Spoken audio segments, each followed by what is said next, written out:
Hello, Namaste, and Jai Hind, and welcome to another episode of the NancoVerse podcast. Today is the 28th of November, and I hope my listeners are having a good day. No matter where you are, I hope this brings a smile to your face. So, the first story that I want to read is about agriculture. Food affects us all. Food is what we start our day with, and food is what we end our day with, at least for us Punjabis. I am Punjabi and I love food. This story is about agriculture. Majorly, it's also about the factors of technology that affect the productivity of agriculture in India. We must have all heard about the green revolution that happened in the 60s that led to a productivity increase for the farmers, and we were able to achieve sustainability as a country in a very important very important sector. As a nation, we have been able to be not just sustainable in agriculture in terms of being able to feed our population, but also be an exporter. Agreed, there are issues with agriculture today in terms of the sustainability for the land, in terms of sustainability of the water. However, we have come a long way, and this article kind of talks about the history of it. The crux of it goes into how are we able to get more crop per acre, per farm hand, and per drop of water. So the productivity is what's being discussed in this article, and that's very interesting to me. And I would like to read a little bit about it and bring it to you guys. This is a story by Harish Damodaran in the Indian Express, and it talks about the 4 factors of technology, which are genetics, crop nutrition, crop protection, and agronomic intervention, have managed to boost agricultural growth in India despite the shrinking area of cultivable land. So the shrinking area of cultivable land, like the cultivable land is lesser, however the productivity of that lesser land is more, thanks to a lot of intervention by science and these 4 factors, which are genetics, crop nutrition, crop protection, and agronomic interventions. Let's get into it. In agriculture, there are 4 what economists would call factors of production, and these are not factors of technology, these are factors of production, which are basics: land, water, labor, and energy. Farmers use these factors or inputs to produce crops. For a given level of technology, the output produced by them is largely determined by the quantity of inputs used. कि जितना डालोगे उतना ज़्यादा मिलेगा type of thing. That's the sort of mentality that factors of production come up with. In the pre-Green Revolution era, agricultural production was primarily limited by the extent and quality of land available for cultivation. India's farm sector, according to a Niti Aayog paper by Ramesh Chand, grew by an average of 2.8% a year during 1950 to 1961-62. So in the first decade of independence, our area of under cultivation grew by 3%, almost 2.8%. The driver was expansion in the land brought under plough. The country's net sown area rose from 118 lakh to 135 lakh hectares over this period. So there was a lot of increase in the area under cultivation in the first decade of independence. Agricultural land quality is a function of soil fertility and water availability. The alluvial soils in the Indo-Gangetic plains and the Kaveri, Krishna, Godavari, and Mahanadi deltas of the eastern coast are the most fertile, followed by the black cotton soils of Deccan, Malwa, and Saurashtra plateaus. Somehow I always remember this, that black soil is always for cotton. I don't know why I remember this, but I just remember. It's like the mitochondria discussion somehow. But anyway, these yield more crops per acre than the lands with red, brown, laterite, mountain, and desert soils, ranked in descending order of fertility. Red soil you will often find in Goa, if you guys have if you guys have observed that. Yeah, Goa baby, I miss Goa, woo! Water availability is dependent on both rainfall and access to irrigation from rivers, lakes, tanks, and ponds. The great ancient civilizations came up mostly in river valleys that could sustain vibrant agriculture. If you know there is a river, there's going to be a civilization around. as Bear Grylls would find a river at the end of his episode and be like, "Yeah, I have been saved." So the great ancient civilizations came up mostly in river valleys that could sustain vibrant agriculture. As regards labor and energy in traditional agriculture, the more the farm hands and bullocks there were to work the land, the more the produce was harvested. Before the arrival of tractors, threshers, harvesters, combines, and electric diesel engine driven tube wells, the main energy source in farms were bullocks, which is gai or bhais basically in Hindi. They plowed the fields, traded the crops to separate the grain from chaff, and powered the Persian wheels to draw water from the wells for irrigation. So before there was a lot of mechanization, there were bullocks. That's bullocks. Factors of technology. Now we come to the factors of technology versus the factors of land. Factors of production versus factors of technology. Now we get to the factors of technology. Just as the 4 factors of production, there were 4 what one may term factors of technology in agriculture. The factors of technology enable more efficient use of the factors of production.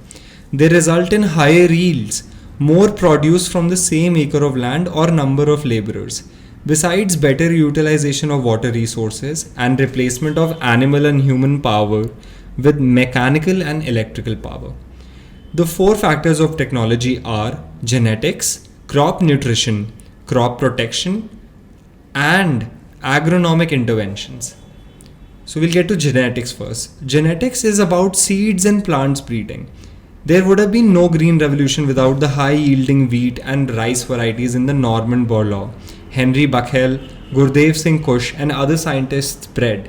These varieties incorporated dwarfing genes. This is very interesting. When I was reading this, they actually dwarf the genes of the plants so that they did not fall. But I would read this to you guys for better understanding.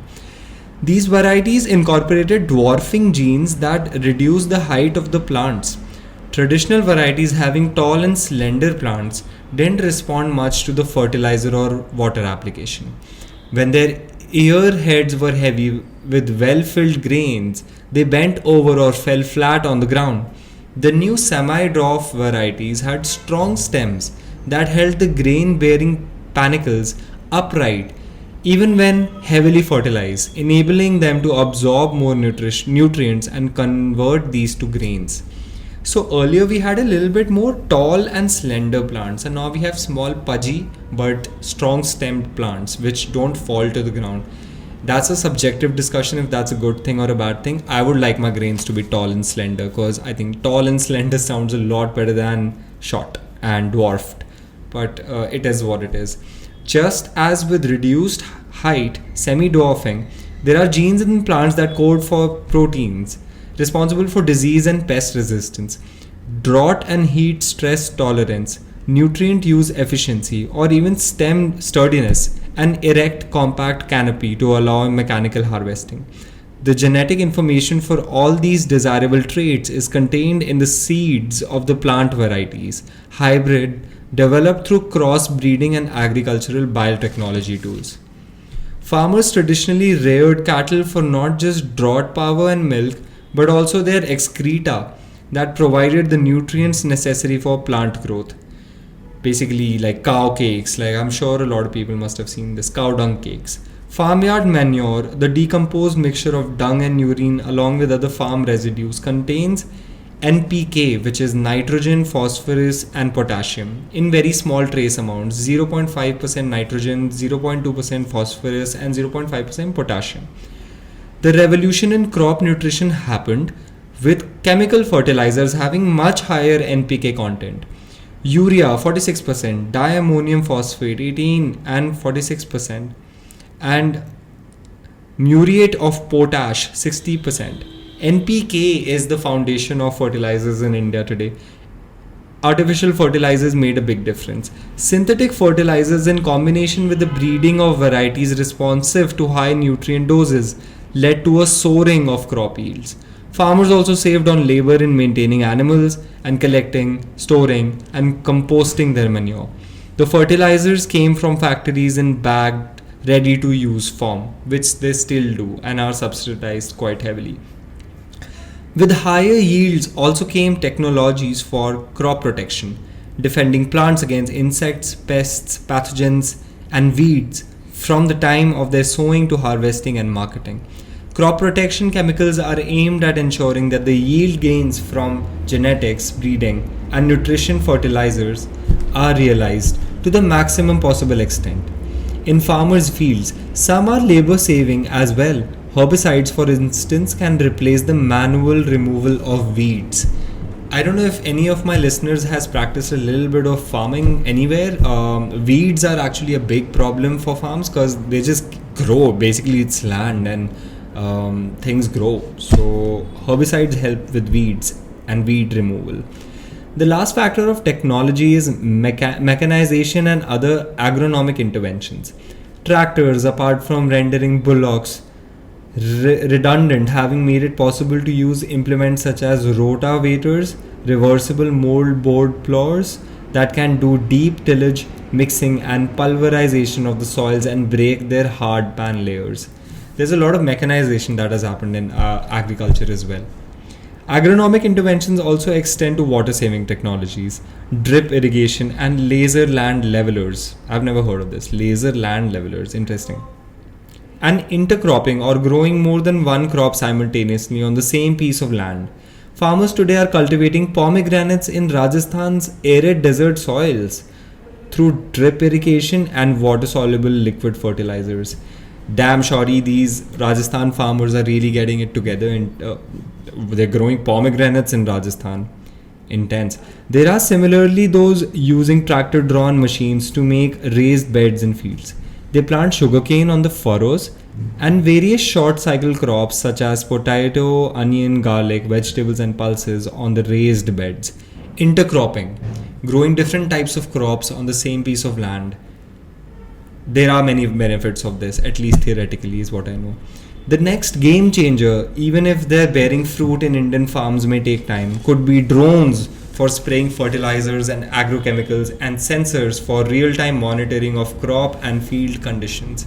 So drones can be useful not just for delivering your Domino's pizza, they can also be useful for delivering fertilizers to the wheat that makes the Domino's pizzas. I hope we have pizzas more than Domino's though, because I'm not a big fan. More productivity, output. The factors of technology, to use economics jargon, have, quote, shifted up the aggregate production function.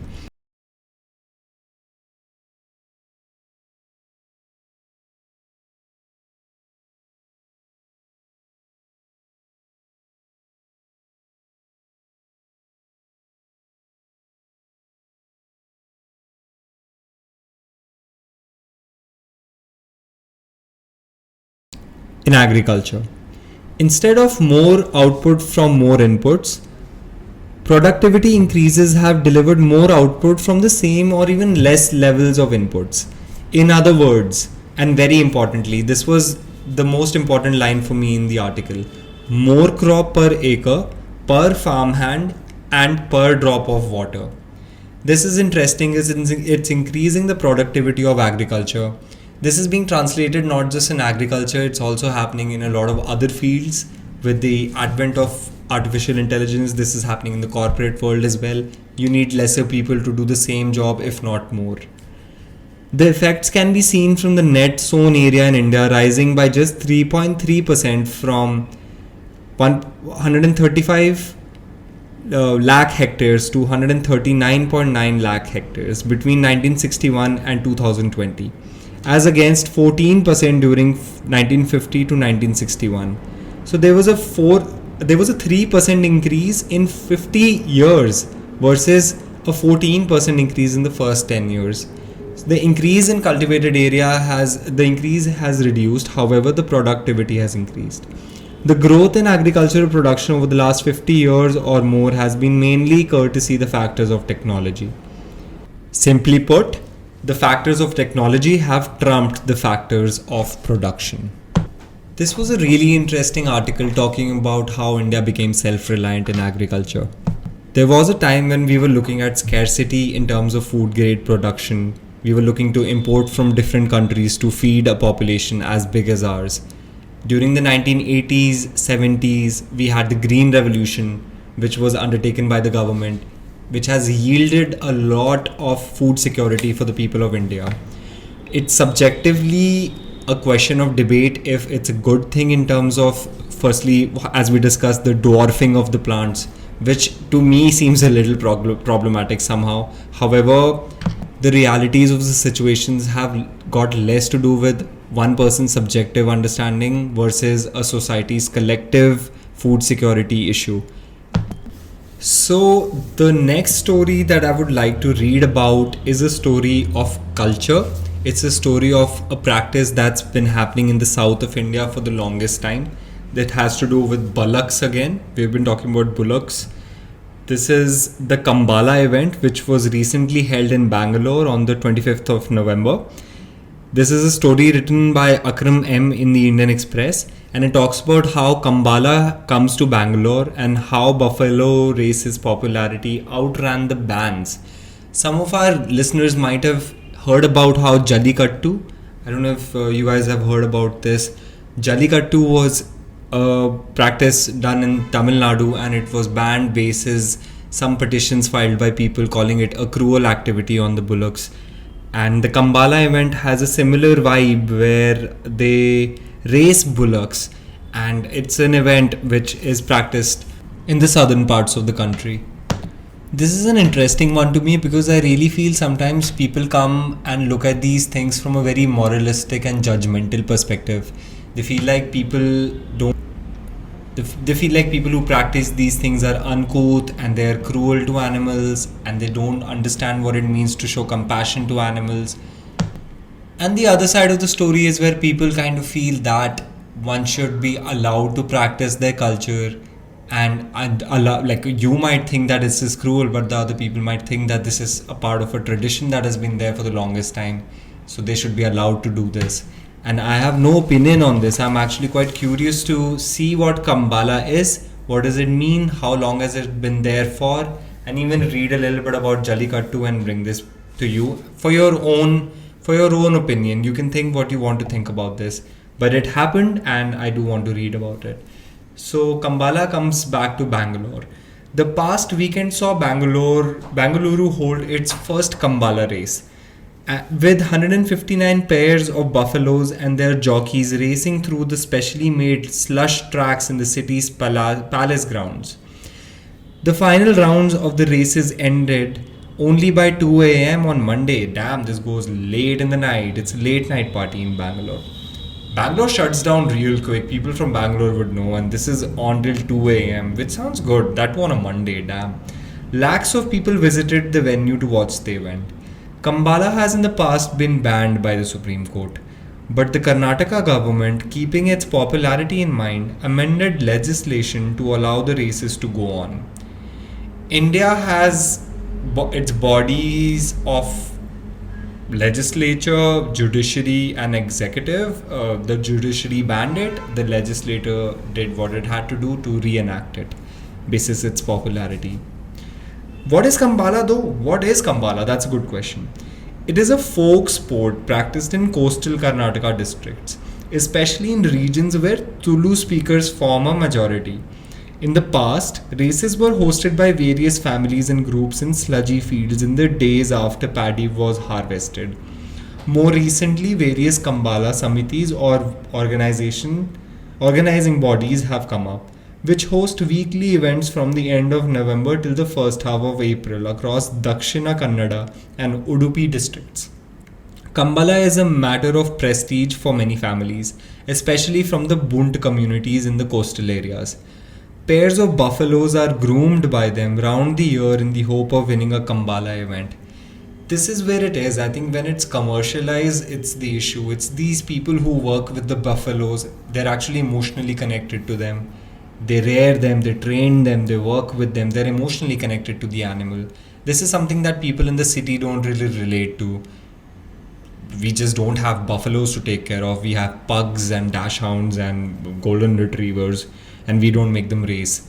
We don't even take them to the park sometimes, but that's a separate issue. What are the categories in Kambala? Kambala is generally held under 4 categories. First is Negelu, plow, translated to plow, where light plows are used to tie buffaloes for the race.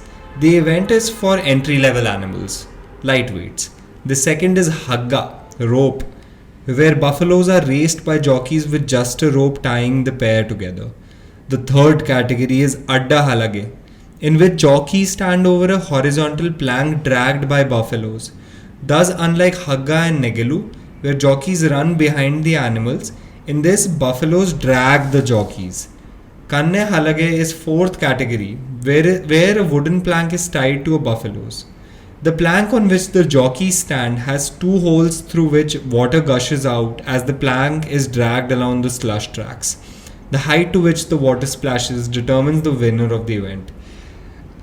I hate to say this, but this sounds like so much fun. Like, imagine being surfed in this slush of water being driven by 2 beasts, and the height of which the water splashes determines the winner of the event. Interesting.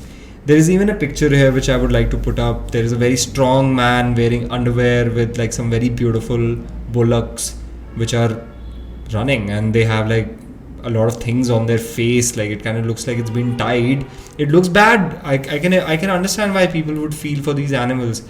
The animals can't speak for themselves, but it is a tradition, and it's been happening in the coastal areas of Karnataka for a very long time.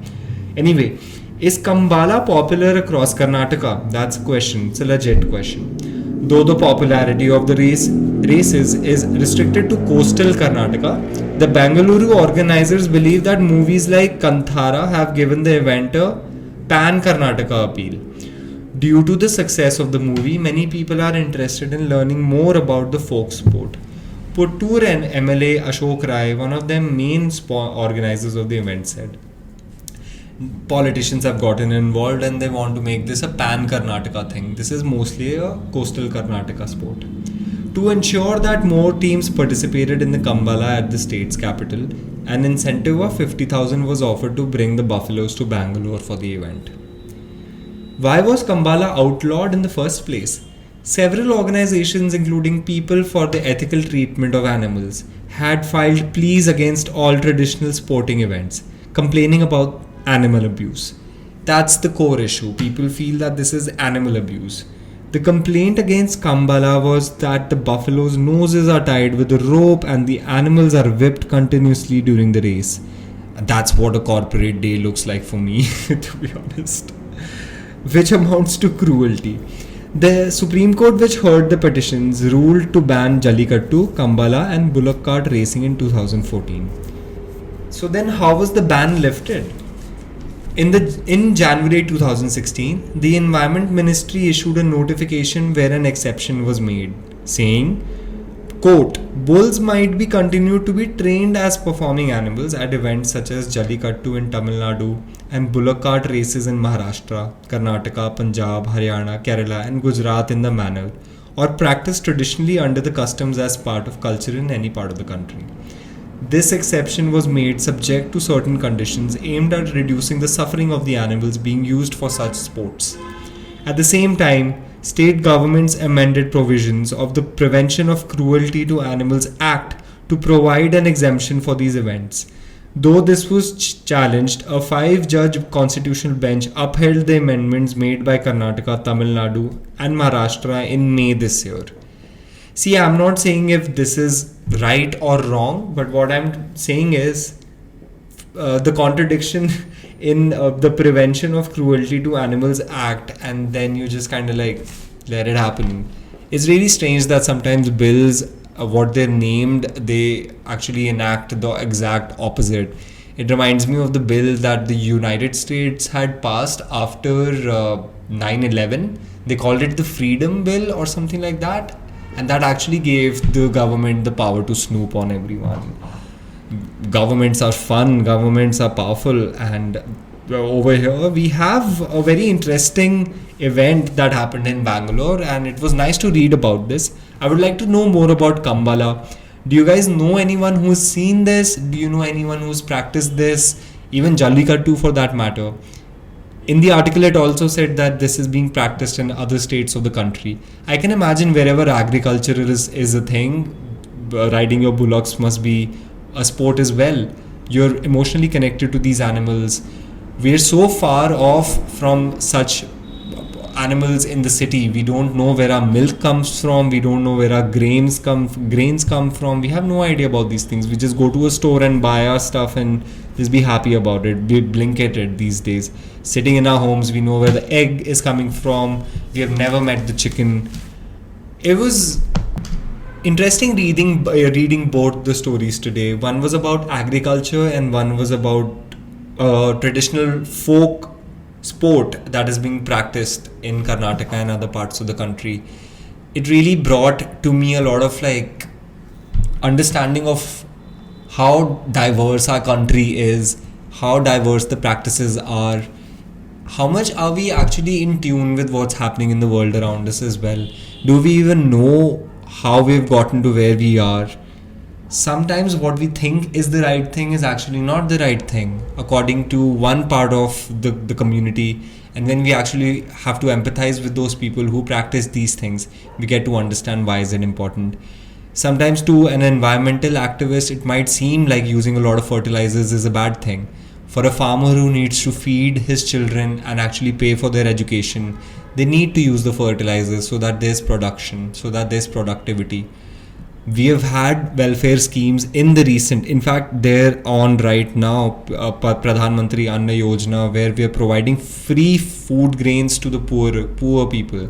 Where does those food grains come from? They come from the farms. They come from people who grow them.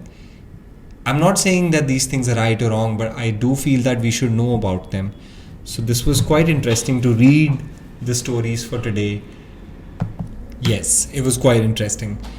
So this marks the end of today's NancoVerse episode, today's NancoVerse podcast. I hope you guys liked the episode. I hope you guys were able to get some value from what I read. If you like the podcast, a great way to support it would be to like the video on YouTube and to follow the podcast on Spotify. You can find the follow link on the top when you click on the icon of the podcast. You can even drop a 5-star rating on Apple Podcasts if that is where you're listening to the thing. And if you like the content of the podcast, of the episode, you may even hit the subscribe button. That would be a great zero-cost way to support the episode and the podcast. Share it with a friend that you think might also like it.